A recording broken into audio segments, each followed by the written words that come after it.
Senator McCain. Senator McCain, thank you again for being with us. You were at Ground Zero today with Senator Obama.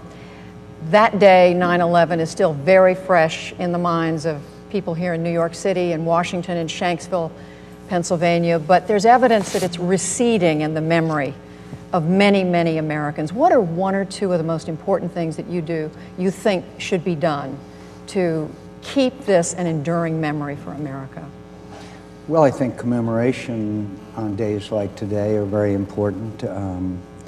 And I must say that both in Pennsylvania, and I understand in Washington, D.C., but I was in Pennsylvania earlier today, and the ceremonies that went on today, I think, served to remind all Americans. But I think the best way to commemorate and the best way to show our appreciation for and love and sympathy for their families, for those who have sacrificed, is to serve our country.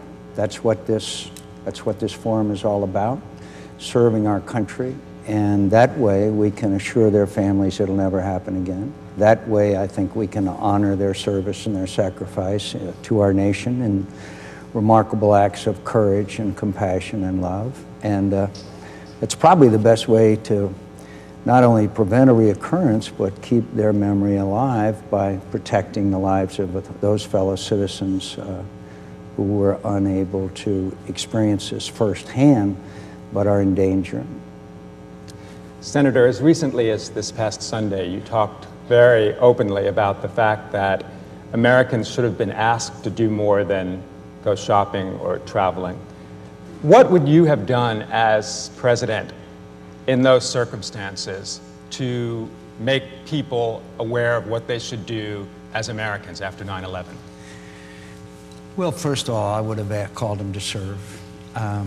I would have created organizations ranging from neighborhood block watch to making sure that our nuclear power plants are secure, to immediately proposing to Congress legislation such as Senator Evan Bayh and I proposed, of service to country, to create additional organizations, to expand AmeriCorps, expand Peace Corps, expand the military.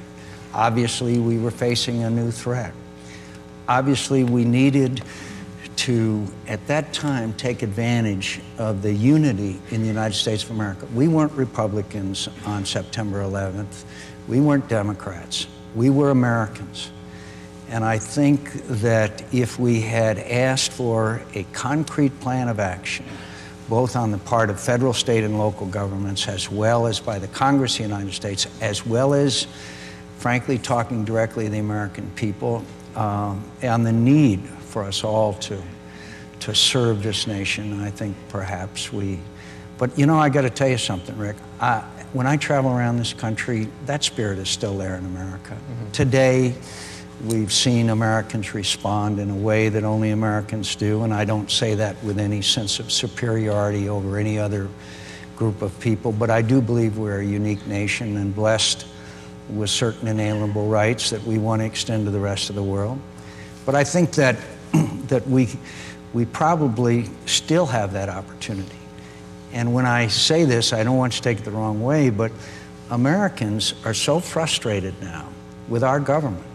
84% of the American people think the country's headed in the wrong direction. The approval rating of Congress is down to 9%, I believe, down to blood relatives and paid staffers. And this is an opportunity. This is an opportunity to lead the nation and talk to the American people and reform our government and ask for more service. Well, Senator, what are the obligations of citizenship other than paying taxes? And should there be, do you see service connected to what you're talking about in Washington? And should there be something compulsory? No, I don't think so, Judy. I don't think, because I think when you compel someone to do something, then you basically are in contradiction to the fundamental principle of having people wanting to serve and willing and eager to serve. Americans are still eager to serve. Americans, when we look at all of the programs that we've made available, almost all of them, in fact, all of them are oversubscribed by people who are volunteering. What's the most, probably one of the lead organizations in America today is Teach for America. We're vastly, thousands more are seeking to be part of that program, to go in the inner cities of America and teach children. We're doing well in our military recruitment. Could do better. We got to do better on retention, but we have to expand the military. So I believe Americans at this point, if you're digging for the pony as I clearly am, are ready now to be inspired. They're ready to go. They understand the challenges that we have in this world. They see the Russian invasion of a little country called Georgia. They see the problems in Afghanistan growing larger. They see a whole lot of things happening in the world that's going to require us to serve it, and that opportunity has to be provided to them.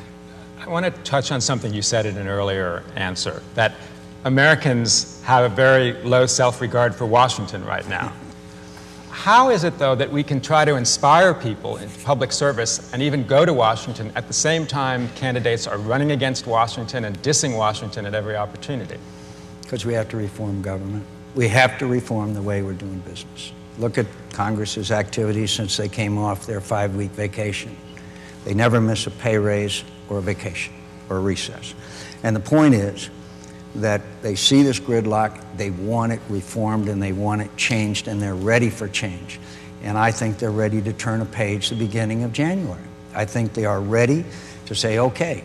And one thing we politicians crave, it's approval. And I think that if they saw us working together, the way that we did for a period of time after 9/11. Look, we presided over the biggest reorganization of government since the creation of the Defense Department and the creation of the Department of Homeland Security. We did do a lot of things right after 9/11, but it gradually eroded, and now I think the American people are ready. They're ready to rally behind, frankly, a new page to be turned in America's history. Senator, we have less than a minute in this block, but do you think the length of your service in Washington gives you a unique understanding of the changes that need to be made? Help us understand how that is. Well, first of all, you know, I wasn't elected Miss Congeniality again this year. And the fact is, I fought them and fought them and fought them. And we have achieved some reforms. With Russ Feingold, we achieved a landmark campaign finance reform bill. We did a number of other things. We enacted ethics and lobbying reform that wasn't nearly enough. I've fought against them, and there are allies there. We're not all the go-along to get along crowd. And I know how it works, and I know how to fix it, and I know where the problems are.